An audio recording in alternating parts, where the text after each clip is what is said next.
The night my brother announced his engagement, I was the one who drove 2 hours to get there, brought the cake my mother had called me about 3 times that week, and sat at the far end of the table where the light was bad, and the chair had a loose leg that wobbled every time I shifted my weight.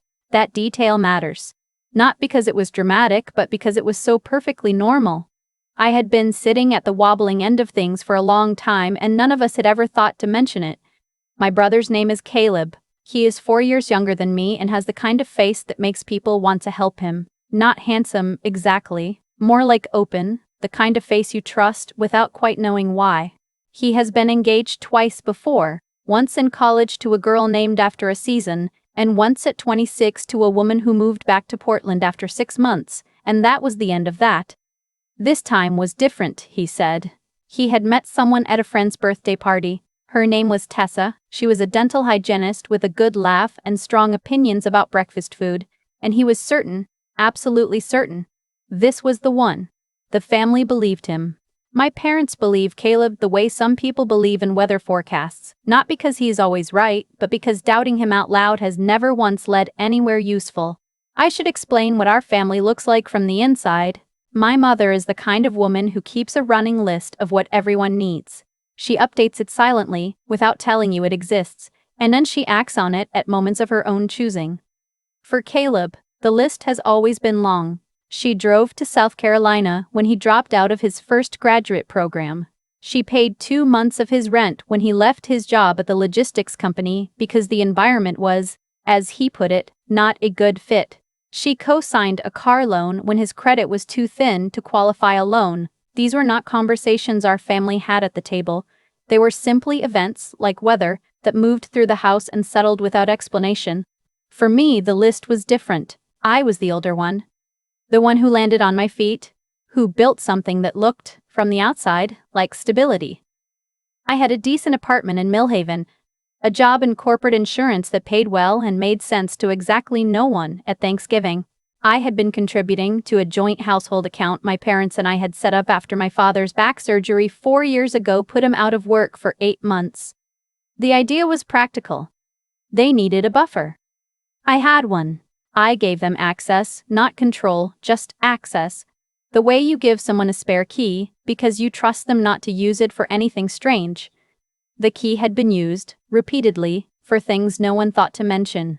I did not know the full extent of this until the night of the engagement dinner, when my father, still glowing from the toast, leaned back in his chair and mentioned that they had already looked into venues and were thinking the family would do a destination wedding in Savannah for Caleb and Tessa. Something small, only 40 people in the spring, and oh by the way most of the logistics were already being pulled from the account. He said it the way he might say they had already figured out where to park. I asked him to repeat that. He said it again, a little slower. The way people repeat things when they think the problem is that you did not hear. I heard fine. I heard fine the first time. The account he was referring to was not a family account in any legal or formal sense. It was a personal savings and investment account I had opened in my own name, funded with my own money, and on which I had added my parents as authorized users for the purpose of emergency expenses. It had covered real emergencies over 4 years, the surgery bills, a plumbing disaster that destroyed my father's home office floor, 3 months of groceries when my mother had a health scare and couldn't work her part-time bookkeeping job. It had also, apparently, covered Caleb's security deposit on his current apartment, a beach trip the family took the previous summer that I had not been invited on because I had a work conflict and no one thought to wait, and now the opening payments on a destination wedding that neither Caleb nor Tessa had asked me about, that no one at this table had asked me about, and that I was learning about in the same sentence as the phrase "it's already being handled."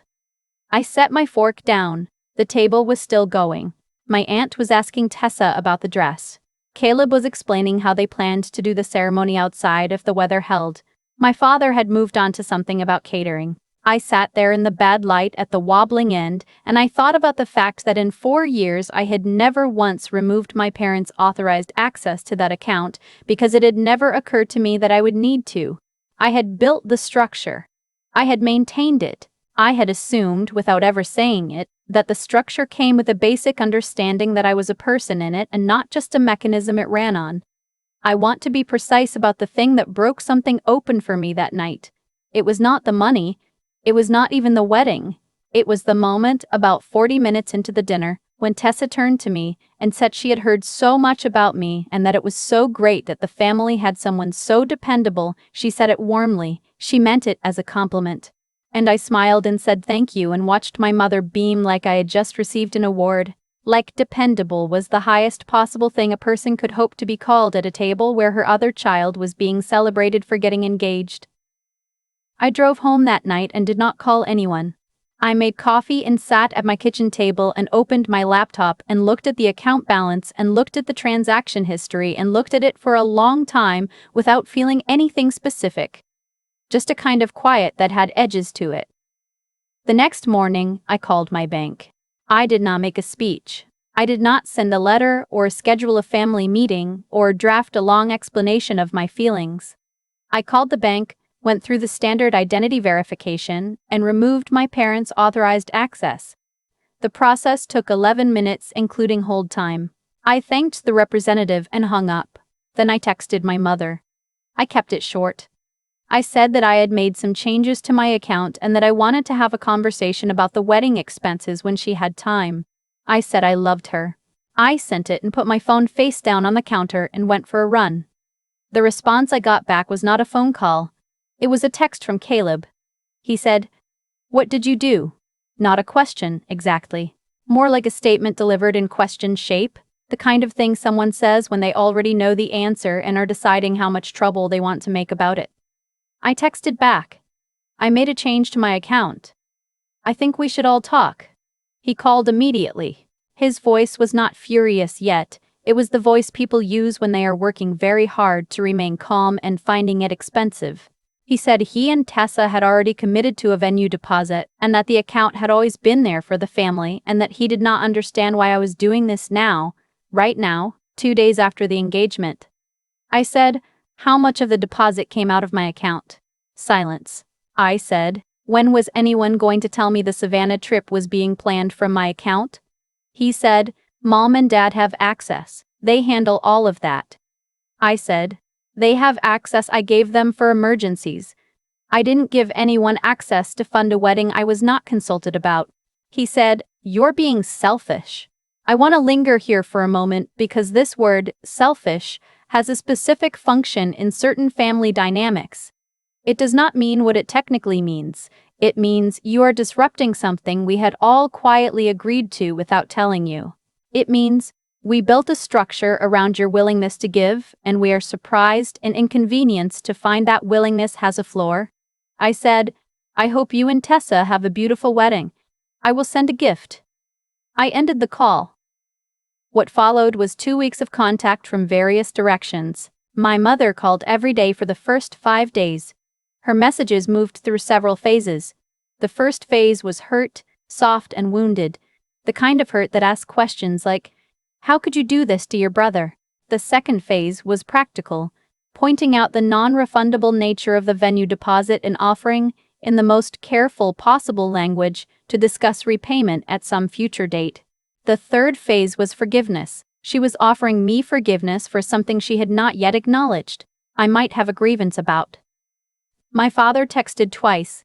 Both texts were businesslike, asking whether we could discuss the financial situation and noting that he understood I had concerns. He did not name what the concerns might be, which told me he understood exactly what they were.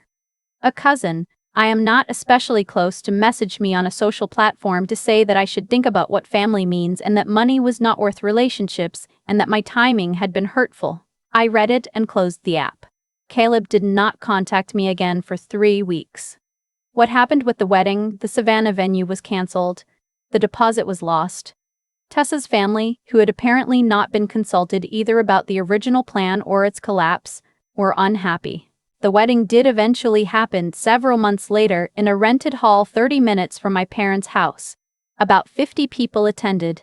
I sent a card and a gift from their registry. A good one, not a statement, just a set of kitchen things I knew Tessa would actually want because I had paid attention during the one dinner I'd had with her before everything fell apart.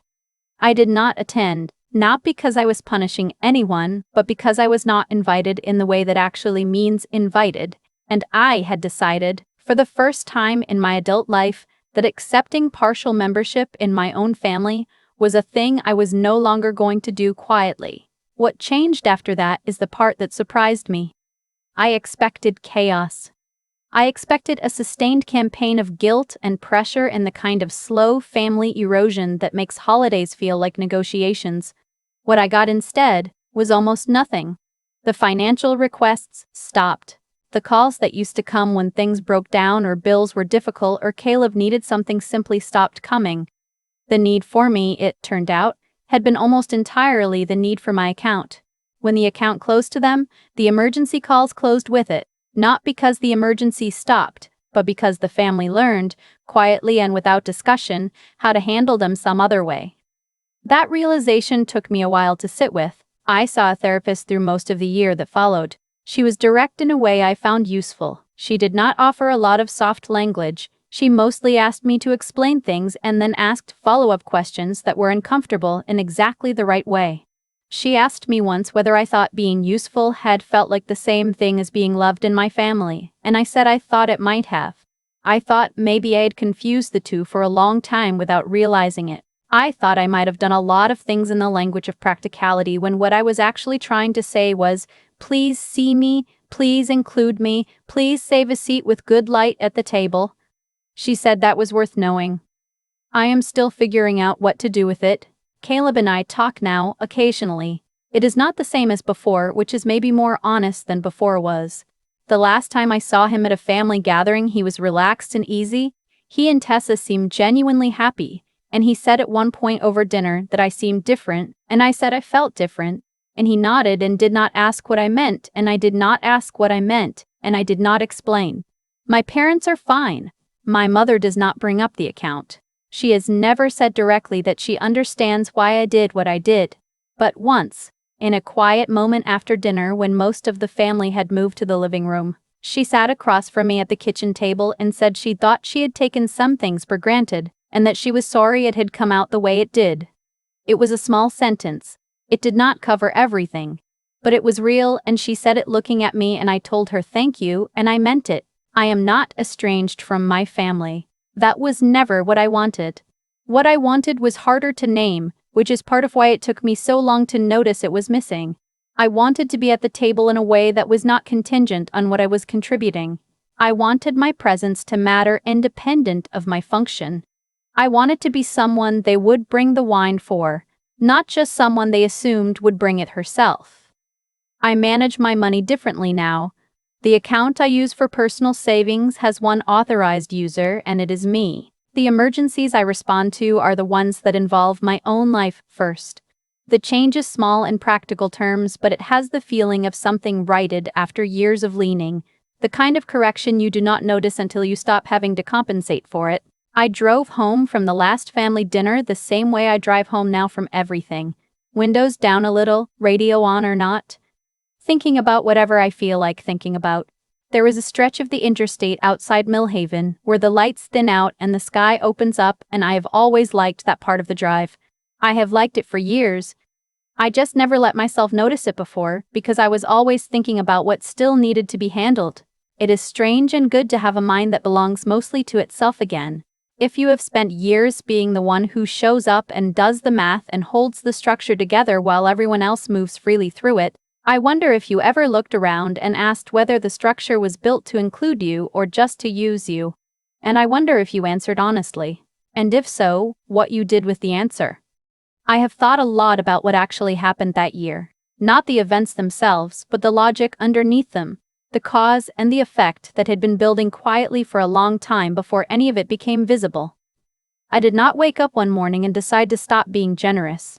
I had been generous for years, genuinely, not out of obligation, but because I believed that being the person who held things together was a form of love. I think that was true for a while. I think my intentions were real. But intentions are not the whole story. What I also did, without meaning to, was teach the people around me that my resources were available without my presence being required. I showed up with the account, and they learned to use the account. I showed up with the stability, and they learned to rely on the stability. What I forgot to make clear, maybe because I had not made it clear to myself, was that I was a person attached to all of it, and that person had needs too, had feelings too, had a right to be consulted and included and seen. The consequences that followed were not punishment from some external force. They were simply the natural result of a pattern that had run its full length. When I removed the excess, the pattern ended. Not dramatically, not with a rupture that destroyed everything, but with a quiet correction that forced everyone, including me, to recalibrate. Caleb had to figure out his own wedding. My parents had to cover their own emergencies, and I had to sit with the discomfort of having let things go on as long as they did, which was its own kind of reckoning. I am not without responsibility in that story. I had choices along the way, and I made them, over and over, in the direction of keeping the peace and keeping the access open. That is worth being honest about. What I learned, slowly, was something about the difference between intelligence and wisdom. I had always been capable. I handled things, I planned ahead, I built structures that worked. But capability without self-knowledge is just a more sophisticated way of getting lost. I had been competent at taking care of everyone else for years, and had almost no practice taking care of my own interior life. The therapist I saw that year did not fix anything. She just kept asking me to look at things directly, which turns out to be harder and more useful than most of what I've been doing. The resilience I found was not dramatic either. It was not a single moment of strength. It was smaller than that. It was a series of ordinary choices to treat my own life as something worth protecting, to answer my own calls first, to stop measuring my value by how much I could absorb. If there is anything worth passing on from all of it, it is this.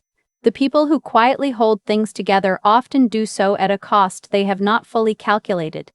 And the moment they stop, one of two things happens. Either everything falls apart, which tells you the structure was real and they were essential, or nothing falls apart, which tells you something harder and more clarifying about what their role actually was. For me, it was the second thing, and I am still learning how to sit with what that means, without bitterness, without wasted feeling, just with the steady intention to build something going forward that has my name on it. Truly, not just on paper.